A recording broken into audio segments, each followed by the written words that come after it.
best thing about it is that humans find it very difficult to make changes without leverage. They find it difficult to make changes without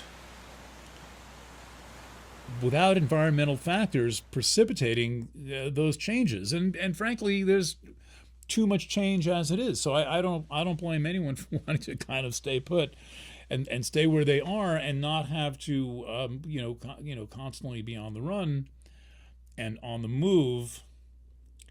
And as the tide of electricity has risen throughout the course mostly of the 20th century and into the 21st, the rate of change has become not only faster, but blindingly fast and less meaningful to anything vaguely connected to any form of fulfillment or any form of, a sense of contentment and a sense of belonging.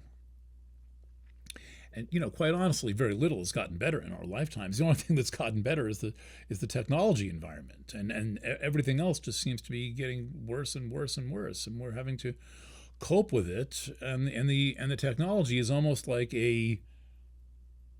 it's kind of a drug that keeps us distracted from all the things that we really need to change. And so what I'm saying is that you are getting hints from your environment right now about things that you want to change, that you need to change, and where change is inevitable.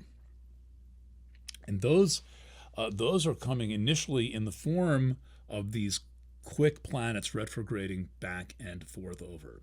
So the wonderful part of this astrology is that you are being made alert and being shown options. You will continue to have an increasing number of options. But this is why it is absolutely vital that you know what you want to get rid of, what you're no longer interested in, and what you want to develop, what you want to have. Because this way, when you are presented with an opportunity for change, and even if that's some form of an enforced change, you'll have a basis for making a choice. And say, well, I've thought about that. If I have to move from where I am now, I don't want to go deeper into a city. I want to move out to a rural area. That's it. When the time comes to move, you already made your mind up. You're heading out. You're heading out to the country. You're not heading deeper into the city, or whatever that change may be. It may be in the opposite direction. And this would include matters of work are going to be very important, particularly with all of this stuff in the 6th, and matters of partnership. Now, matters of partnership generally are under very, very difficult times. The internet has transformed people to the degree where it is almost impossible to establish trust. Without the establishment of trust, people are highly reluctant to disclose who they are. And so, as far as I can tell, there are quite a few intimate situations where people are kind of registered partners, including parenting children, or in some way married, or in the result of various, let's say, commitment ceremonies, where the people don't really know very much about one another. And because there's so many distractions, there may be a feeling of like, well, I don't really, who's this person? I just live with them. Why do I really need to know them so well? They are who they are. I am who I am. It is what it is. Well, if that in any way describes you, like 1% or like 80%, all right, let's talk about one more thing. A big one. This conjunction right here. This is the third iteration of this conjunction. This is the March 19th, 2026 version of this conjunction, but it is coming in May. And then in October, there's going to be 3. Chiron's going to go there, there, there. So this is number 3.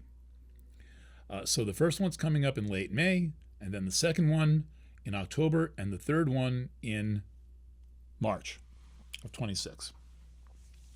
This one is a lot a lot going on in Aries, and Aries is what's called angular for you. It is an angular house. It means it basically is you. Okay, so continuing. One of the challenges that we face as participants of the electric society is that we have had our inner being, our private inner sanctum, has been removed from who we are. Our sense of I'm looking for a little hanky.